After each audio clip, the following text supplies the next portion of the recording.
सबसे पहले मुझे जानना है कि हमारे इस देश में जो त्योहार तय किए जाते हैं कि हमारे पूरे देश में होली कब होगी, दिवाली कब होगी, ये तय कैसे किए जाते हैं, ये मुझे जानना है जरा। अब जब ये दो त्योहार हो रहे हैं तो दो त्योहार के लिए सरकार कैसे तय करेगी कि भैया आज दो होली हैं, दो दिवाली, दो होली हैं, इस पर मुझे जरा ये कैसे तय होगा कि इसी दिन मनाया जाए। मतलब अगर पूरे देश की बात कर रहे हैं, क्योंकि इससे हम हिंदुओं की बड़ी किरकिरी होती है। कई जो गैर हिंदू लोग हैं वो कहते हैं देखो तुम्हारे दो त्योहार हो रहे हैं, हमें बड़े कंफ्यूजन में हो जाते हैं। और जो जितने भी वामपंथी हिंदू हैं वो बड़ा मजाक बनाते हैं। इस पर कहा चले कि आखिर इस पे कैसे विधि तैयार हो कि पूरे हिंदुस्तान में एक ही त्योहार एक दिन मनाया जाए। कहते हैं कि जो पंचांग बनते हैं हर क्षेत्र में अलग अलग होते हैं, तो इस कारण से अपने हिसाब से बना लेते हैं। उत्तराखंड में रक्षाबंधन किस दिन मनाना चाहिए, ये तो सुन रहे थे आप डॉक्टर आचार्य रमेश जोशी जी को। तो दरअसल उनसे मैंने सवाल लेने की कोशिश की है। दरअसल उत्तराखंड में 2 दिन रक्षाबंधन मनाने की बातें फैल रही हैं और पूरे देश में, और अक्सर ये होता आया है कि हमारे देश में होली भी 2 बार मनाई जा रही है, रक्षाबंधन भी 2 बार मनाए जा रहे हैं, जन्माष्टमी 2 बार मनाई जा रही है, यानी कि हमारे जो मुख्य त्योहार हैं उनको 2 दिन मनाने की परंपरा चल पड़ी है।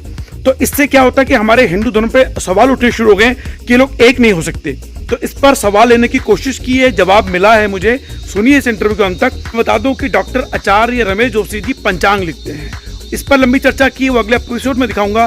फिलहाल इस एपिसोड में आप देखिए कि हमें सारे जो त्योहार अलग अलग दिन मनाने पड़ रहे हैं वो एक ही दिन कैसे मनाए जाएं, क्यों मनाए जाएं, उस पर लंबी चर्चा की गई है। और रक्षाबंधन किस दिन मनाया जाएगा, क्यों मनाया जाएगा, उस पर चर्चा है। सुनिए इस इंटरव्यू को अंत तक। मैं रवि के बिंदास बोल में आपका स्वागत है। आज हम सामने हैं डॉक्टर रमेश चंद्र जोशी जी, जो कि पंचांग बनाते हैं। पंचांग बनाने का मतलब है कि आप एक विद्वान ज्योतिष हैं। और हमारे देश में कई सारे, आपने देखा होगा कि कई सारे त्योहार 2 बार मनाए जाते हैं। होली भी 2, दिवाली भी 2, अब रक्षाबंधन आने वाला है, ये भी 2 हैं।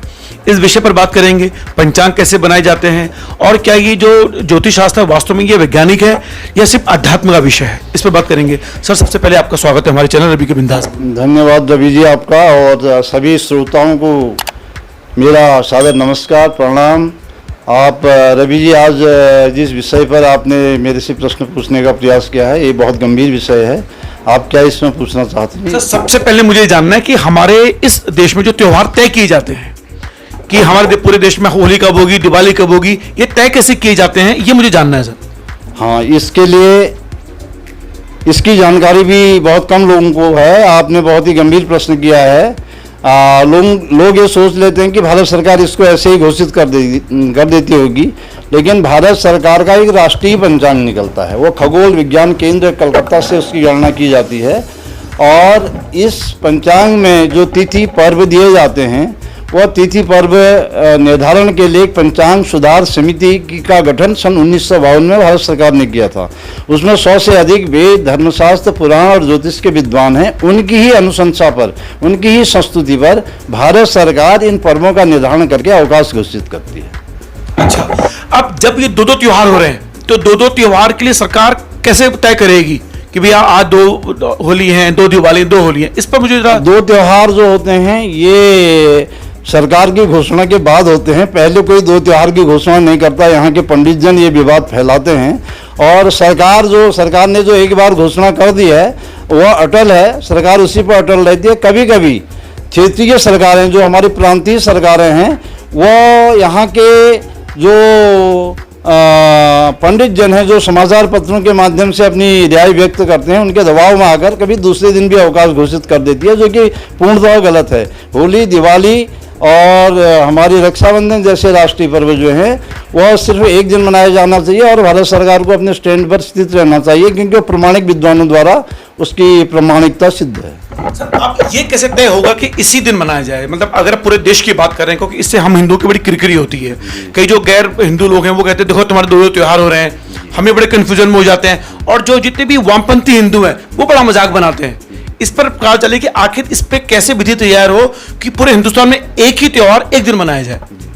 आपने बहुत ही गंभीर प्रश्न पूछा है, और इस प्रश्न को लेकर मैं विगत 8 वर्षों से प्रयासरत हूँ। लेकिन कुलपति लोगों को, विद्वानों को, पंचांगकारों को पत्र लिखने के बाद, उनसे संपर्क करने के बाद भी उन्होंने सहयोग देने से मना कर दिया है। मेरा कहना यह है कि पंचांगकार कम से कम क्षेत्रीय स्तर पर, जैसे उत्तराखंड स्तर पर हम कर सकते थे, आपस में बैठ करके ही अप्रैल, मई, जून तक में एक निर्णय ले लेते कि हमने तिथियां एक करनी है। लेकिन हम कैसे मनाएं, आपका प्रश्न ये था।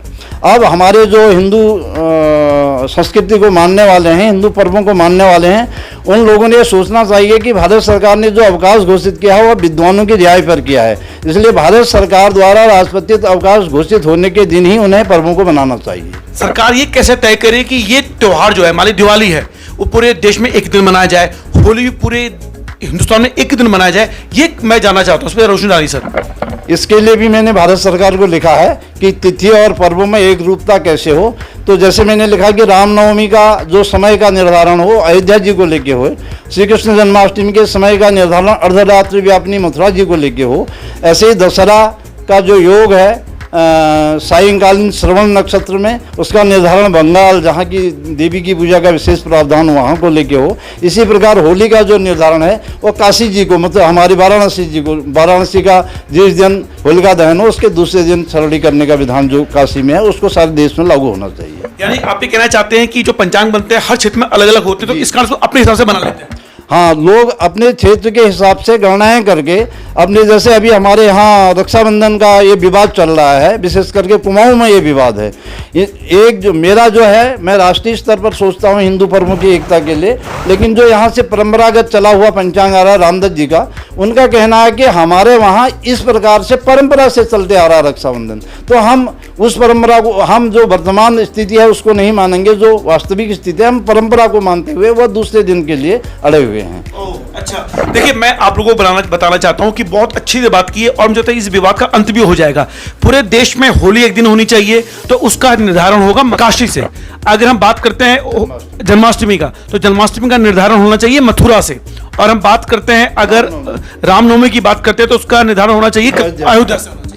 देखिए, यानी कि जितने भी पर्व हैं उनके जो निर्धारण है वो क्षेत्रीय पंचांग के अनुसार नहीं होने चाहिए, ये वहां से होने चाहिए जहां से ये मूल त्योहार निकले हैं। जी, हाँ, जैसे भगवान राम का जो जन्मस्थली अयोध्या जी है, तो अयोध्या जी में अभिजीत मुहूर्त में जिस समय नवमी तिथि हो उसके अनुसार पूरे देश में रामनवमी का पर्व होना चाहिए। ऐसे जैसे श्री कृष्ण जन्माष्टमी है, मथुरा जी में जिस दिन अर्धरात्रि व्यापिनी अष्टमी हो, मथुरा जी में सारे देश में जन्माष्टमी का त्यौहार उसी दिन होना चाहिए। तो देखिए, ये मुझे लगता है इस विवाद का अंत हो जाना चाहिए। हम 2 जन्माष्टमी, 2 रामनवमी, 2 दशहरे, 2 दिवाली और 2 होली जो मना रहे हैं, ये विवाद का अंत मुझे लगता है होना चाहिए। जी, मैंने इसके लिए भारत सरकार को भी लिखा है। मैंने ही नहीं, हमारे जो ये उत्तर भारत के ज्योतिष के भीष्म पितामह कहे जाते थे प्रोफेसर प्रियव्रत शर्मा जी, उन्होंने बहुत पहले इसकी अपनी जो प्रस्ताव है भारत सरकार को दिया है। मैंने सरकार को एक प्रस्ताव भेजा है कि आप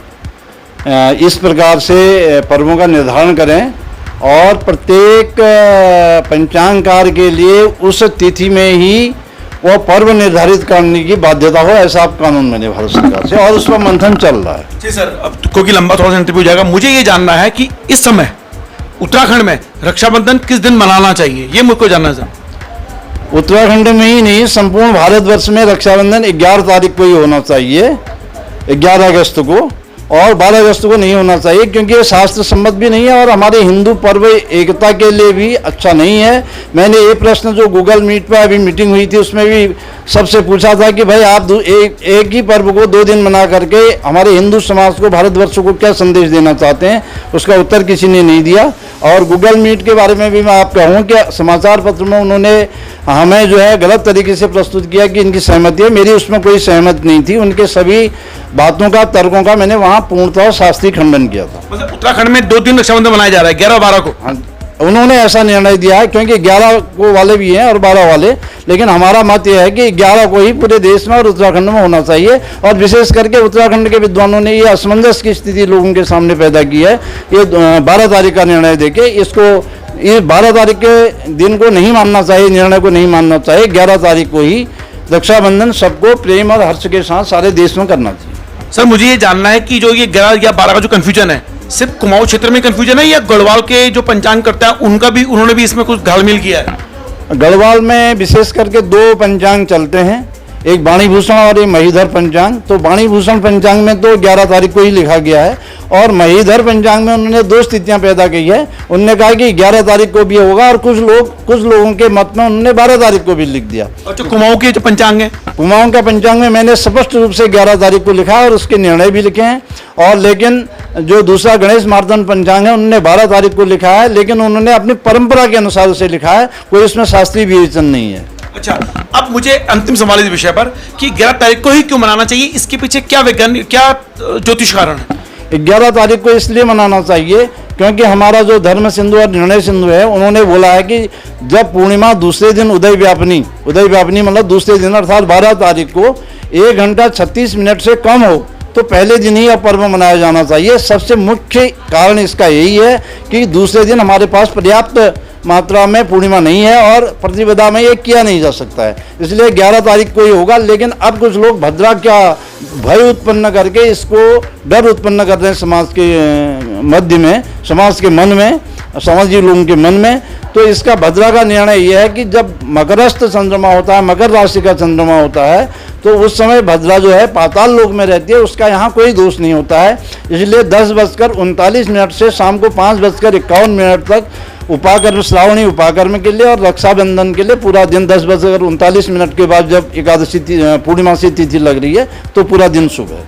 मतलब आपने ये कहा कि 11 अगस्त 2022 को ही रक्षाबंधन बनाना चाहिए और 10:39 सुबह से लेकर शाम को 5:51 तक सारा समय शुभ है। शुभ है। और जो लोग ये 12 तारीख को कह रहे हैं उसके अनुसार जो थोड़ा बहुत शुभ टाइम है वो कितना है? जो लोग 12 तारीख को कह रहे हैं उन्होंने अपना खुद निर्णय दिया है, आप समाचार पत्र में देख सकते हैं। उन्होंने बोला है कि केवल 7:06 तक ही कर सकते हैं सुबह, उसके बाद और नहीं कर सकते हैं। देखिए, सुबह 7 बजे तक ही आप कर सकते हैं, यानी कि 12 तारीख का तो कोई उचित बनता नहीं है। लेकिन जो इसमें आपकी भी सहमति दे दी गई गूगल मीट में जो हुआ समाचार पत्रों ने कहा, उस पर आपने क्या टिप्पणी में?